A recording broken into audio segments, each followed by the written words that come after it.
Bueno, como señalaba antes, uno de los procesos en los que se encuentran inmersos los docentes es el de proletarización. Las teorías, algunas de las vertientes de la teoría de la proletarización dan una importancia central a la incorporación de tecnología en el proceso de trabajo. Porque entienden que esta incorporación lo que produciría sería un proceso de descalificación de las tareas del trabajador. En algunos casos se señala que la incorporación misma de tecnología ya afectaría y ya produciría esa descalificación, pero yo sería más cauteloso y diría que en realidad habría que ver si esa introducción de tecnología afecta la forma en que se desarrolla el proceso de trabajo, en el sentido de que la introducción de tecnología genera las condiciones para un cambio en el proceso de trabajo, condiciones que son necesarias pero no suficientes. Entonces me parece que la pregunta abre a la vez un problema de investigación importante, que es hasta qué punto la introducción de tecnologías de la información genera cambios en el proceso de trabajo del docente, cambios efectivos, porque muchas veces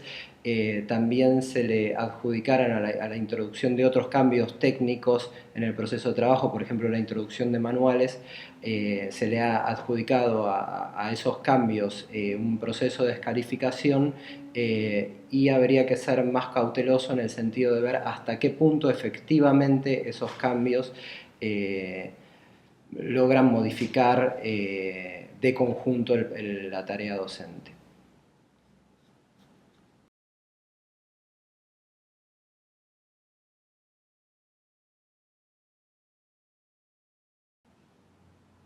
El proceso de proletarización al que me refería antes implica un cambio particularmente referido al control del proceso de trabajo por parte de los docentes. Esta pérdida de control sobre el proceso de trabajo es algo que se desarrolla a medida que se fue estableciendo y consolidando el sistema educativo en la Argentina. Eh, ¿En qué sentido uno puede ver esto? El docente, cuando llega a la escuela, ya se encuentra con una forma de organización y una serie de funciones ya establecidas que no elige y bajo las cuales tiene que trabajar, o sea, una organización determinada de los estudiantes en cursos, un régimen determinado de promoción, un determinado régimen de sanciones disciplinarias, un determinado lugar en la currícula para su propia asignatura. Sobre todas estas cuestiones el docente tiene un margen de decisión, pero no sobre el conjunto de ellas, sobre la forma en que están organizadas. Y creo que ese desarrollo ha generado incluso una transformación no solo en la organización del sistema educativo, sino en las funciones mismas que tiene el sistema. Hasta qué punto escapan al control de docente, creo que se manifiesta en dos grandes transformaciones que son históricamente bastante recientes en el sistema educativo argentino, que tienen que ver con que parte del sistema educativo funciona como sustento de negocios privados, o sea, me refiero a las empresas de educación privada, y otra parte del sistema educativo va transformando sus funciones más bien a la contención y asistencia social. Eh, estos dos cambios me parece que son los dos fenómenos que habría que tener en cuenta y que forman parte de las características actuales que va asumiendo el sistema educativo y que afectan a la tarea docente.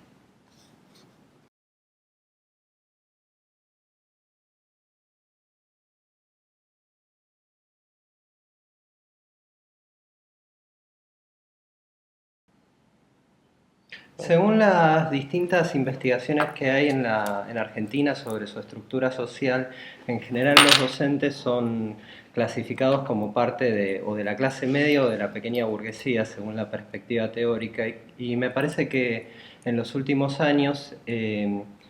las últimas décadas, mejor dicho, ha habido una serie de movimientos en la estructura social que han cambiado esa posición social. En ese sentido, me parece que hay dos fenómenos importantes a analizar en relación con la posición social de los docentes. Un movimiento tiene que ver con el del empobrecimiento, que es el que hace que sus condiciones de vida y de trabajo se hayan degradado en el muy largo plazo y cada vez sean más similares a las del conjunto del pueblo, y el otro es el movimiento de proletarización, que es el que los asimila crecientemente, particularmente a la clase trabajadora. Y esto se puede ver en parte en los cambios en el proceso de trabajo, en lo que hace particularmente a la pérdida de control sobre aspectos importantes en el proceso de trabajo y, y también en la propia percepción de los docentes.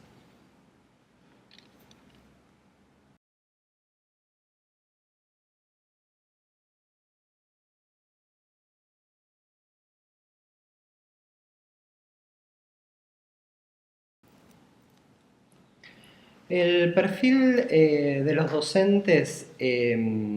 ha ido cambiando en los últimos tiempos, en parte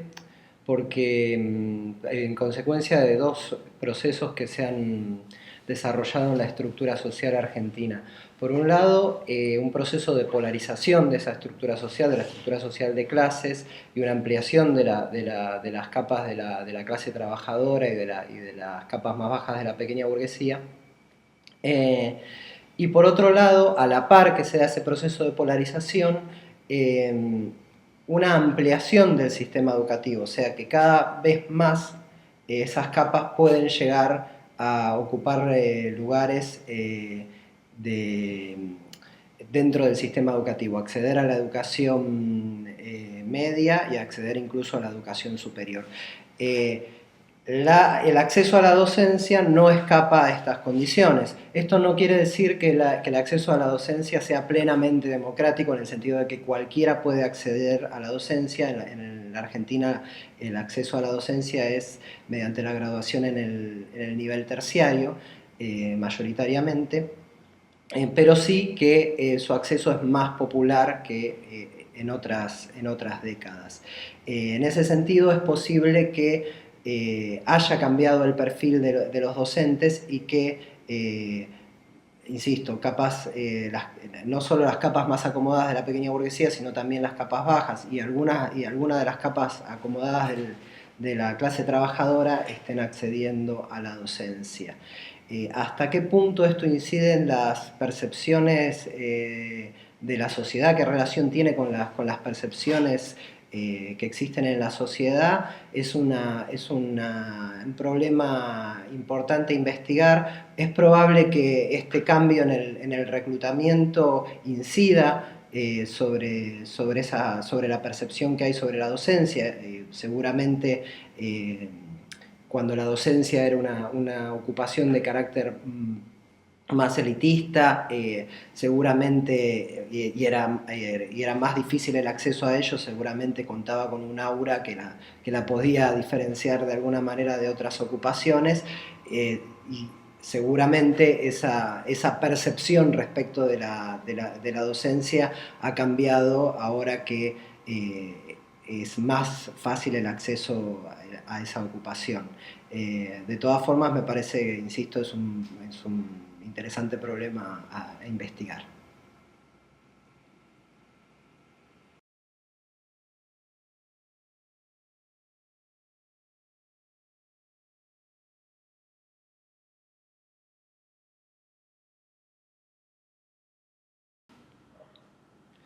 Particularmente en mi investigación no es uno de los temas que haya abordado la motivación en la capacitación, pero sí lo que puedo llegar a decir en relación con los problemas que yo he investigado es que muchas veces cuando se abordan estas cuestiones hay que tener cuidado de no reducir los problemas de la educación a la figura del docente y menos aún reducir las cuestiones relativas a los docentes a esas personas como individuos, en el sentido de que muchos de los problemas algunos de los cuales hice referencia en las respuestas anteriores, exceden la capacidad de motivación o no que puedan llegar a tener los docentes. Antes hacía referencia a la transformación de parte del sistema educativo en sustento de negocios privados, otra parte en la transformación de parte del sistema educativo en una función de asistencia social. Todos estos problemas exceden a los docentes y muchas veces solo se recorta la mirada a ver si ante esos problemas el docente está capacitado o no. Cuando incluso si uno encontrara que la mayor parte de los docentes está motivado a capacitarse, la resolución de esos problemas escapan al control directo de los docentes, y ese es uno de los aspectos más interesantes que surgen de la investigación y que hacen al proceso de proletarización de los docentes.